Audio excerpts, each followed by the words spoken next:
sabda iyo yen kaya mengkakan ayu diderekno aku sumedya bangun candhi sabda kakang Sumarang.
Boten anyerosaken Angka Wijaya ingkang sumedya mangkat dhateng kandhi sabdawarga gantos ingkang wirumus anyerosaken wonten Depok Pertapan Ukir Pidikan sinten ingkang renggani wonten Depok Pertapan Ukir Pidikan ana pranyeka Suladana Tambatan kayu pawoko sudi parenomo ganjar paring juluk ingkang renggani wonten Depok Pertapan Ukir Pidikan peparat Sumang Pandhita Resi Begawan Naradewa menawi Cinandra candraning sang wiku ala saged keca sirahe lempot embun-embunane nunung bathuke nuding rijine nanging alane sang wiku ampun dipun maksudaken ingkang sanes lempot embun-embunane pertandakno jembar nalarang nunung bathuke pertandakno ora meriyati kamulyaning wong liya kasawanan kelawan ingkang putra sekabat Among-raga inggih Kanjeng Rama nimbali kaputra Among-raga Kanjeng Rama ayo apa-apaman sajak kok beda karo padatan kawis lakon Among-raga inggih Kanjeng Rama.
Putra Amung Rogo Kanjeng Rama.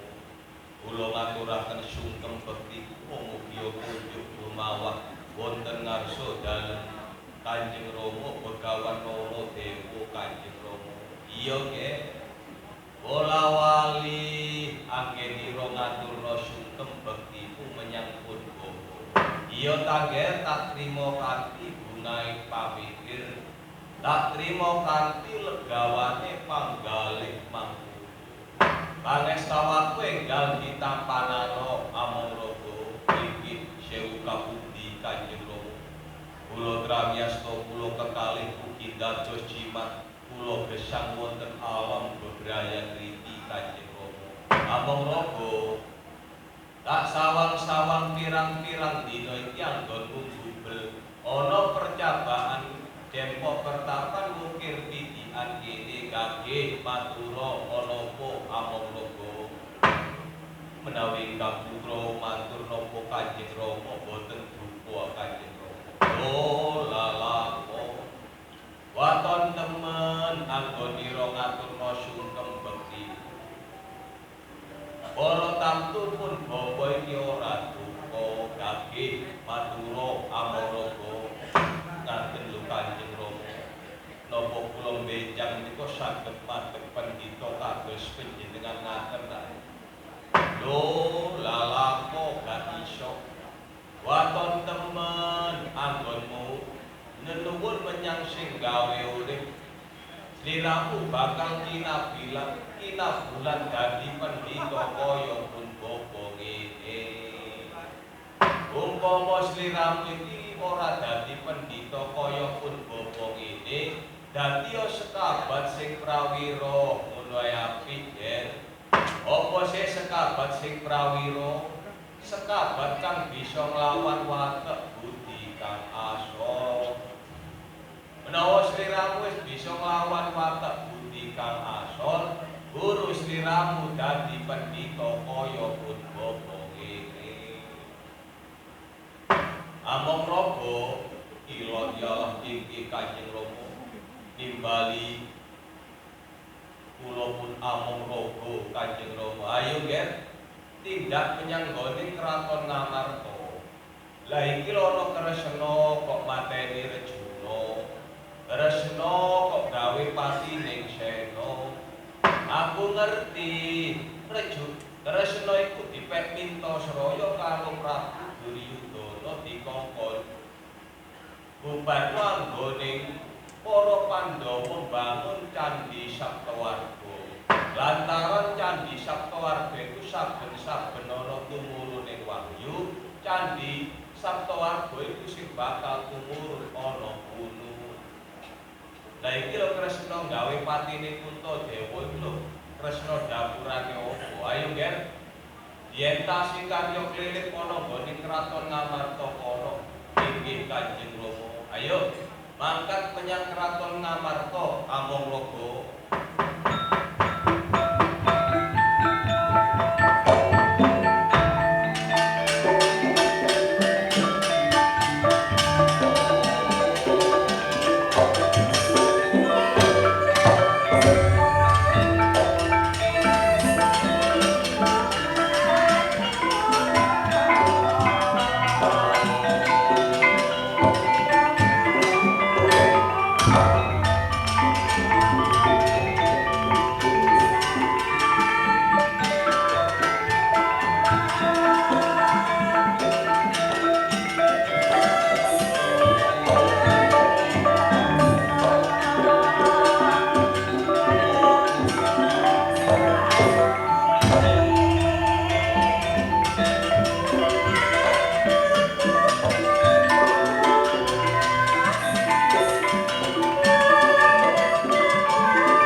Dolen isinuwun Kunto Dewa iku arep tak gawe panik lha iki ana apa tanpa rupa teko kene. Kisana aku melu takon sapa kang ganti asmaku sapa ngendi mijil negara. Yo, wong-wong iku ngarani aku jari Begawan Buddha Wiracana. Pertapanku iku wukir pidikan. Kok iki ya Ratu Diwarawati Bathara Kresna. Oh iya. Ya aku Ratu Diwarawati Bathara Kresna. Lho wong ana Kresna lho kok becungi. Ana Kresna kok nganggo malang kerik. Aku ngerti sliramu iki dipek Mintasraya karo Prabu Duryudana. Dikongkon bubarno para Pandhawa sing arep bangun Candhi Saptawarga. Lantaran Candhi Saptawarga iku saben-saben ana tumurune wahyu bakal mudhun menyang gone Candhi Saptawarga. Lah iki lho wakile para Pandhawa. Kon kok gak balik nang ajal kamulyan aja takon dosa-dosa maneh. Wah, dialah wong ala tanpa rupa. Ngabari Kresna sak penakku dhewe. Lho, yo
Begawan Buddha Wiracana lawan Srinalendra Bathara Kresna. Padha luwih ya padha digdayani sami-sami jati kesisipan loro sida urip kencokan bal. Umpami brengesan kakung dical ditike kokor dar sejatine. Srinalendra Bathara Kresna dan batar tapu nyucing layangan sasendra bondo mayit tini permoni budya betarino Buddha Wiracana tigan batar Ratu Diwarawati Bathara Kresna Ratu Arya Janaka.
sampun nanggoning bangun candhi Saptawarga mulai mangaku guru pundhut saka kayangan Suralaya pundhut wahyu katentreman wahyu ning kraton Ngamarta Kyai Sinuwun Adisena Adirejula nang Kyai Sadewipun kakang Sinuwun wahyu katentreman Kyai